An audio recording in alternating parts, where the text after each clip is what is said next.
Hello everybody, this is Fun Police, and today we are taking a look at the base game allied divisions in Steel Division 2. We're going to be covering pretty much exclusively Soviet divisions, but this serves as the foundation for the Soviets. And the Soviets, as you'll come to quickly realize, generally have a couple interesting things. The biggest things that kind of define the Soviets as a faction is they are generally packing more CQC than Axis divisions. They have very cost-efficient tanks, and then they back up those cost-efficient tanks with some of the biggest, baddest armor options you can find around. They hit both quick with cheap stuff, and then they hit very, very hard with big stuff. And it creates an interesting faction that kind of has this weird sense where they want to be kind of CQC brawling, very up in your face, taking fights as close as possible, unless they're using one of their high-powered tools where they kind of dominate at long range. Regardless, in the description, you'll be able to find all of the deck codes listed out for today. And with that said, let's go ahead and just jump into the video where we can talk about these divisions. The 2nd Guard Tank Corps definitely lives up to its name by having a lot of tanks at its disposal. It combines the cheaper T-34s with numerous cards of the T-34-85s, notably the 1944 variant, which is notable for having 2,000 meter range on its cannon. On top of that, it also has access to the incredibly capable ISU-152, one of the standout tools that Soviet divisions can have. Then you can even combine this with an artillery tab that has some fairly strong howitzers in it, making for good counter battery options, alongside some fairly capable PE-2 bombers. It makes a division that is fairly good at brawling in most situations that need some sort of tank or long-range answer. However, it does have a couple weaknesses. The most notable one is the infantry tab.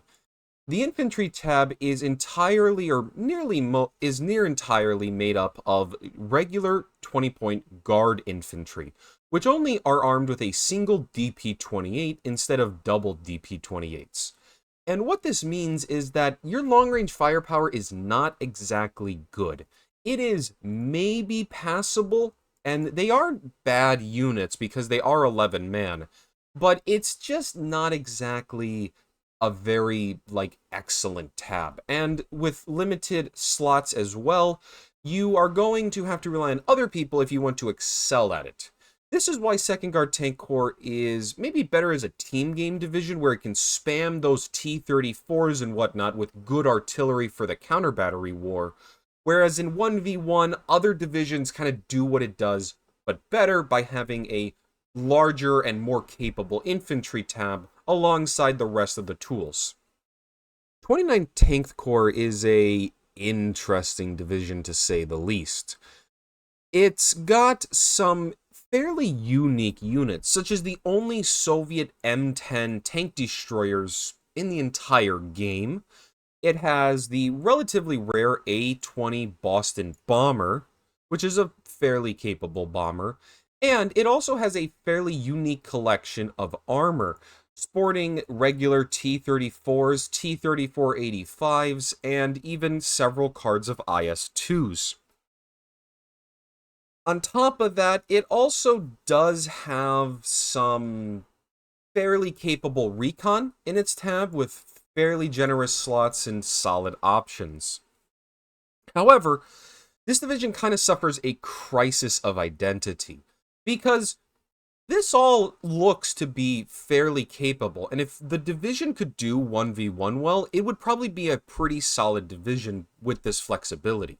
The problem is that for 1v1, this infantry tab is absolutely just screwed.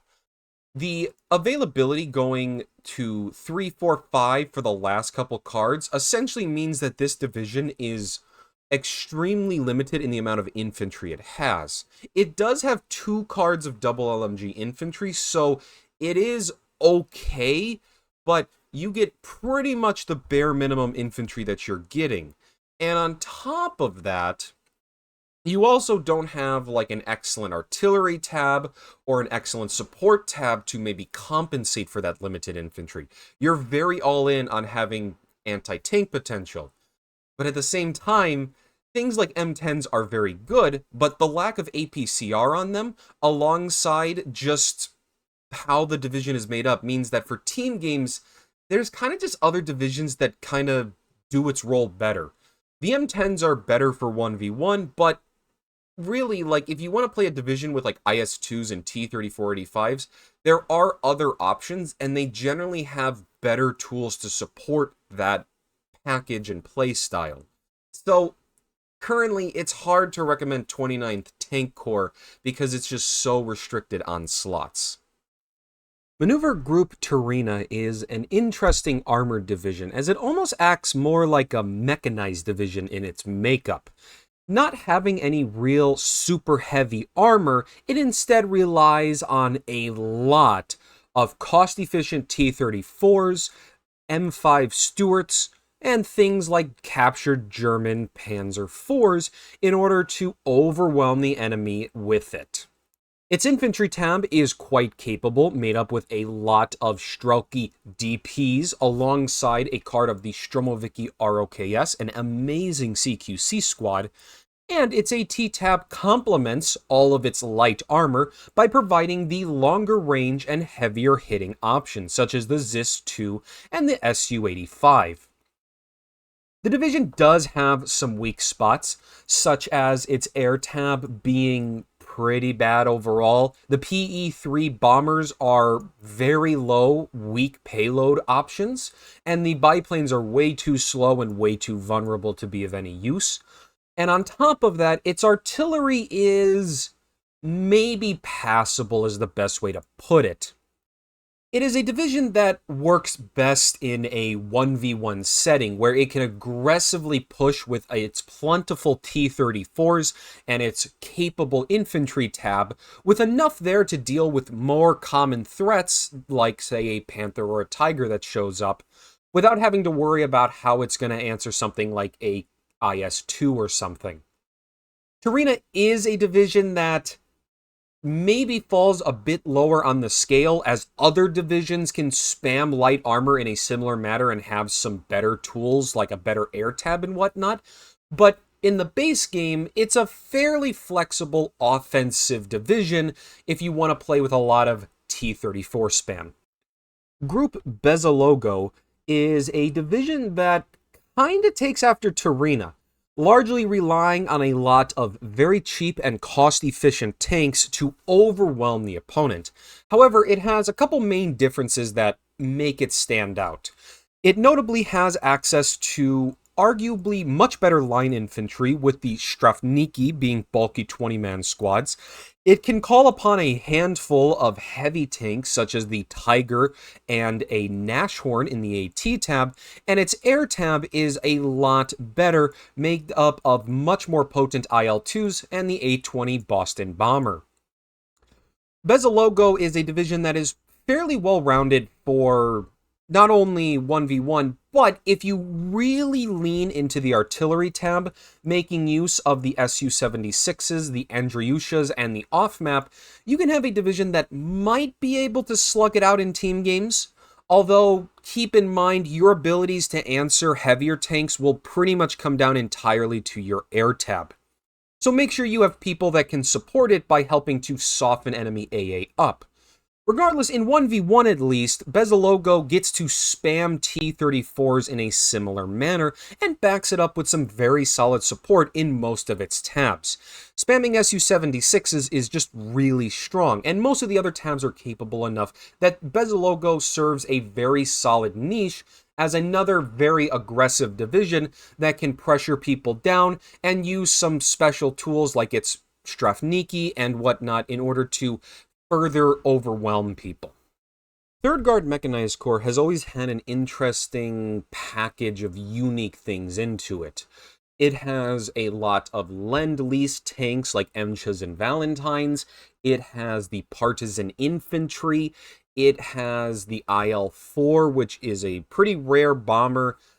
The problem has been that Third Guard Mechanized Corps kind of had it rough with a lot of that stuff not being very good. However, with more recent patches, such as Sherman's becoming way better at killing infantry due to fallback changes, the Partisans just getting a recent rework to actually have good equipment, alongside general price buffs and some additions such as a card of T-3485s, and Third Guard Mechanized has become a far more well-rounded division for 1v1. It's a division that will rely on its large infantry tab backed up by cost-efficient Western tanks in order to compensate for the fact that its artillery is quite limited and its support and air tab are as well. It is a division that, however, does not work in team games for the aforementioned reasons. Without any long-range HE throwers, without any artillery, and relying on very slow bombers, Third Guard Mechanized has a very hard time in larger modes, as it just doesn't have enough heavy hitters in like IS-2s or anything like that to get around the lack of other tools that you want.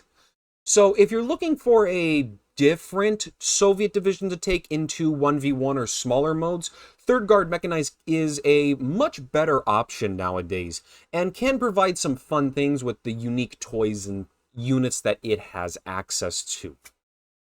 Ninth Guard Cavalry has been a division that, when you first look at it, doesn't look that bad. It's got potentially a lot of very cheap, powerful CQC squads. It's got a mix of cost-efficient light tanks and T-34s alongside the more powerful MCHAs. It has strongish artillery, and notably the air tab is kind of a standout addition with a lot of the amazing Tu-2, which is a relatively fast, very good resilience bomber. However, a problem that Ninth Guard has kind of always struggled with has been that its infantry is deceptively problematic. It's relying on single LMG units as its main line infantry, and on top of that, there's a notable lack of ways to deal with engineer units. Essentially, you have one card of Sapiri alongside a card of Sapiri in the Recon tab, and that's it. Otherwise, your CQC is largely coming from squads with a lot of semi-autos, automatic rifles, or things like just a bunch of PPSHs. And those guys get bullied out by stronger CQC squads. Now, in recent times, Ninth Guard Cavalry has crept up in the 1v1 capability.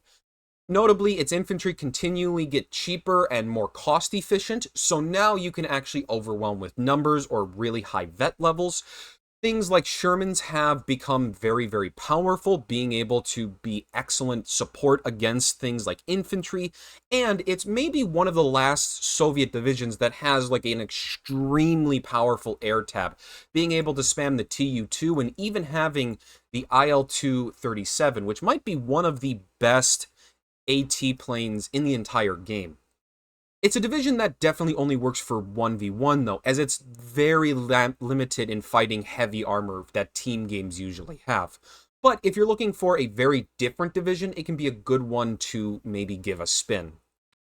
The 84th Guard Rifles is where we start to reach the really strong Soviet divisions. 84th has arguably a claim as the best Soviet division, or at least sits in the top 3 or 4 divisions on the Soviet side. And this is because pretty much every tab kind of has some excellent options to be found in it. Things like the Sapiri ROKS and the Strafniki, alongside plenty of double LMG squads, gives the infantry tab a fairly diverse and powerful roster. One of the most notable things is the ability to spam IS-2s, including a single card of the IS-2 model 1944 with a higher rate of fire. Pretty much one of the single best tanks in the entire game. Combine that with options such as a card of ISU 152s, a solid anti-tank tab, a capable anti-air tab, great artillery, and an air tab that has the excellent IL-2 37s, and there pretty much isn't a tab that is not at least capable. Now, 84th does have a couple weaknesses. It does indeed lack medium tanks, only having a single card of T-34s and a card of the KV-8s. That's pretty much all the light armor you have outside of some Su-76s, which does drag the division down maybe a tiny bit, but it easily compensates by being an absolute monster in long open maps, where it is able to brawl with pretty much any tank division, especially if it gets all 3 cards of ISUs down. It is a division that is extremely flexible, it is never uncomfortable, it works in both 1v1 and team games. If you want to play with a really strong Soviet division, this is easily one of the top recommendations. In the past, 97th used to be maybe one of the top divisions in the entire game. However, with various nerfs, 97th has stumbled a bit and now sits as just a very strong division. Its 2 biggest claims to fame is its tank tab, which is a very diverse and powerful roster, with the T-34s, T-34-85s, and several cards of the IS-2 Model 1944. It's flexible and got a lot of options for brawling, both with cheaper options and some of the best heavy hitters in the game. On top of that, its artillery is laden down with off-map, which can be an absolute menace if you're looking to just spam off-map and delete entire sections. The riverboat being very notable because it is one of the best off-maps in the entire game. However, with various nerfs to things like its off-map in the past, 97th Guards has suffered a bit and now has to deal with a couple weaknesses that keep it from being like the absolute best. Notably, no 2-kilometer HE is a notable weakness of the division, unlike some of the other better Soviet divisions. And on top of that, its howitzers are not exactly the greatest in the world, relying on basic M30s. Still, if you're willing to look past those things, 97th can be an extremely powerful division that works well in maps that are very open. It can be strong in team games, or on the right maps, it can be very, very strong. But I would be careful about trying to get into like artillery duels or things like that, because that is where 97th doesn't really have a lot going for it. 26 Guard Rifles is another one of the super Soviet divisions. It sits as arguably one of the strongest and most flexible, and in my opinion, it is the best Soviet division. Pretty much every single tab has some real heavy hitters and very powerful units. Its infantry tab has the excellent Stromoviki, making it very strong in CQC with plenty of double LMG units. Its tank tab is a very nice mix of medium tanks alongside the KV-85 for some heavier punch when you need it. It has several cards of ISU 152s that are just absolute monsters. Its anti-tank tab has Su-85s to give you sort of that in-between of the T-34s and the KVs.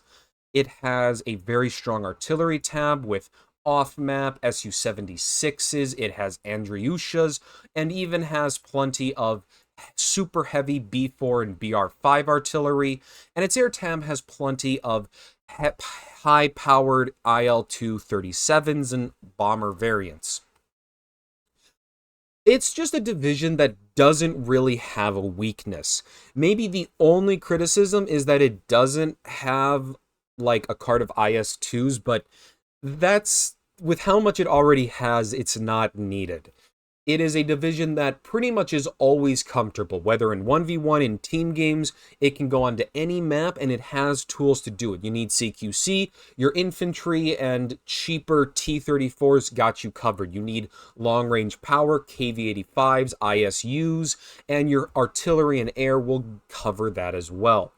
If you're looking for a division that just kind of does everything and never has a bad position or a bad map, 26 is honestly probably the best one to go with. 44th Guards I would describe as sort of like a improved version of the 2nd Guard Tank Corps. Its armor is maybe not as spammable in terms of pure numbers. However, it compensates for this by having notable improvements in places like its infantry tab having way more double LMG units. It has plenty of SU-152s. In fact, this might be the division with the most 2-kilometer HE in the game, which can be spammed. It has access to off-map spam, which can be very powerful in things like team games, and it has the very powerful TU-2 and IL-2 AT planes if you need some strong air spam. It is probably the 3rd division alongside the 84th and 26th as the big 3 Soviet divisions. This one does have a couple more weaknesses, notably a artillery tab that is really off-map heavy, but it sort of lacks like howitzers outside of M30s, alongside its infantry not having like the best CQC. It's pretty generic for a Soviet division, where the other two kind of have some additional tools that, help them stand out in that regard. But it is still a very powerful division that has access to a very well-rounded roster, and it can be taken in either mode of 1v1 or larger team games. It's generally got the tools to deal with most things, and as long as you're not essentially trying to brawl at 2,000 meters with King Tigers, the 44th will be pretty comfortable going into most scenarios. 184th is a division that honestly sucks. It is a division that has essentially just been completely outclassed by DLC divisions because the one thing that 84th had that made it stand out was the ISU 122, which was a tank destroyer with a 122 millimeter gun, essentially a variation on the IS-2. However, that has been moved into numerous DLC divisions, and the 184th otherwise is not that good of a division. It has very limited 2-kilometer HE. It has very limited medium tanks relying on Valentine's as essentially its biggest tank. Its infantry tab is large, but it's not exactly anything special. It's still kind of your standard Soviet division. Maybe the one other tab that is worth talking about is air, where it does have a decent roster of things, but even then, like the IL-4s are so heavily loaded payload-wise that they're really slow, which sucks. And it's just a division that is not that great. Maybe if it had a gimmick with its infantry to be better or something like that, you could make a case for it. But as it stands, the 184th has been kind of eclipsed by other divisions. There's not much reason to play it, and it's just kind of fallen into irrelevance because of that. I have a hard time recommending it, but here is an example of maybe how you could do it. I would probably do 1v1 with it rather than team games, because its AT options literally are coming down to 2 cards of ISU 122. That's pretty much all you have for like long-range tank fighting, and otherwise you don't have a lot that can assist in team games, although you do have some ML20s. I would stick to 1v1 though. That's probably where this works a bit better. Task Force Butler is a division that is available through the Lucky 13 DLC, which is free for everybody. And as such, it is the only American division available for free in the base game of Steel Division. It is a very interesting US division at that, as pretty much this is one of the most aggressive decks out there. or has to rely on aggression, as it lacks the longevity to really stand out. Some notable strengths of the division include its recon tab, laden down with things like the M8 Greyhound, which is an amazing aggressive early vehicle. It has things like US Rifleman, which offers some very strong generalist squads with double bars, meaning, and semi-autos, meaning they are able to be both your ranged infantry, but also being somewhat comfortable in CQC. It has access to a lot of light tanks alongside Shermans, including 76mm versions. You have a lot of support vehicles like M8 Scotts and M4 105s. It, however, does start to fall apart when you get to like the anti-tank, which is very limited in numbers with very limited AT guns. Its anti-air is very hamstrung, very, very light. However, it does have a fairly capable artillery tab with some strong options like the Long Tom being one of the best howitzers in the game, and an air tab that, although expensive, does have really strong planes, a common thing in US and other Western Front divisions. However, the lack of longevity in most of these tabs is why Butler has to be so aggressive. And kind of simply put, Butler has a bit too many holes in various tabs to really be super strong.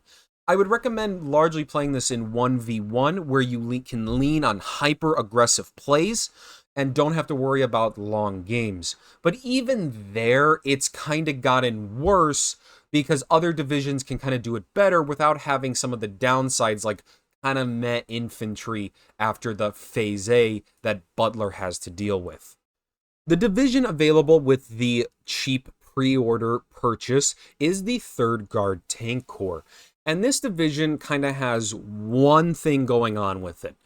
It has maybe the strongest armor tab of any Soviet division, period. It has Valentines as cheap tanks, it has MCHAs for great medium tanks, and several cards of IS-2 Model 1944 gives it ridiculous armor versatility. This is then combined with access to several cards of ISU 152s. Pretty much, this is maybe one of the best 2-kilometer range divisions in the game. However, it does pay for that. Its infantry is pretty bad, largely made up of 1 LMG infantry squads. Its anti-air tab is very limited. Its artillery is almost non-existent outside of some Su-76s, and the air tab is maybe functional at best.